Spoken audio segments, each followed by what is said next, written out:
मित्रों, जैन धर्म के 23वें तीर्थंकर पार्श्वनाथ भगवान, जिनका मुकुट सप्तमी के दिन समेत शिखर के सवर्ण भद्रकूट से मोक्ष हुआ था, ऐसे पार्श्वनाथ भगवान के जीवन की कथा भी बड़ी रोचक है। कमठ और मरुभूति जो सगे भाई थे, उस कमठ ने गुस्से में आके मरुभूति को पत्थर मारा था और मरुभूति आर्त ध्यान करते हुए भाई भाई करते हुए मरा था और जिस वजह से वो अगले भव में बन गया था हाथी। इस वज्र घोष हाथी ने मुनि अरविंद से सम्यक दर्शन प्राप्त करके नियम लिए थे और इसी वजह से तो जब हाथी के भव में कुक्कुट सर्प ने आके उसको काटा था तो वो मर के देव बन गया था।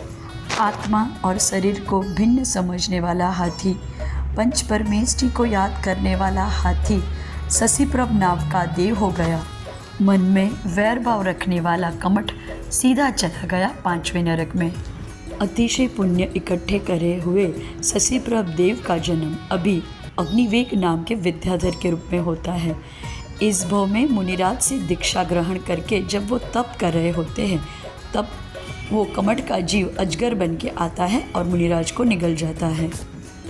परम समता भाव रखते हुए इस शरीर को छोड़ते हुए पार्श्वनाथ भगवान का जीव 16वें स्वर्ग के पुष्कर विमान में देव हो जाता है, तो अजगर का जीव क्रूर परिणामों की वजह से 6ठे नरक में पहुंच जाता है।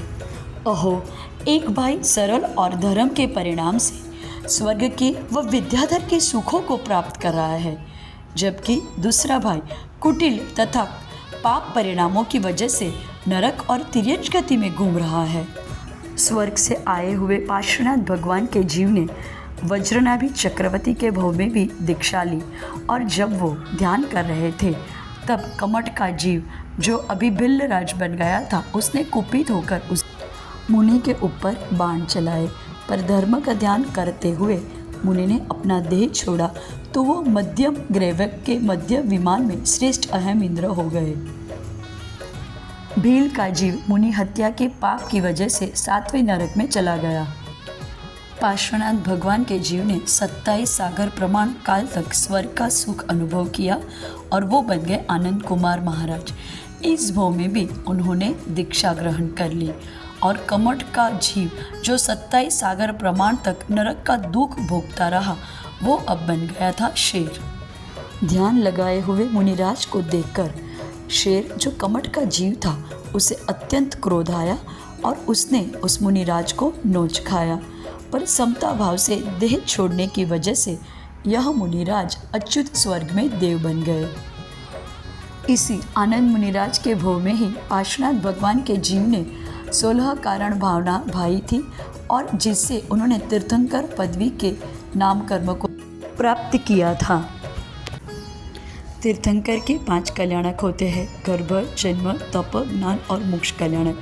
पार्श्वनाथ भगवान का गर्भ कल्याणक, उनका जन्म कल्याणक और उनका तप कल्याणक तीनों हुए थे बनारस। जब पार्श्वनाथ भगवान यौवन अवस्था में थे, तब उन्होंने जलते हुए नागिन के जोड़े को नमोकार मंत्र सुनाया था, जिसके प्रभाव से वे धर्मेंद्र पद्मावती बने थे। और जब कमठ ने पार्श्वनाथ भगवान के ऊपर उपसर किया, तब देव दंपति ने प्रभु की प्रदक्षिणा करके उनके मस्तक पर फण का छत्र तान दिया था।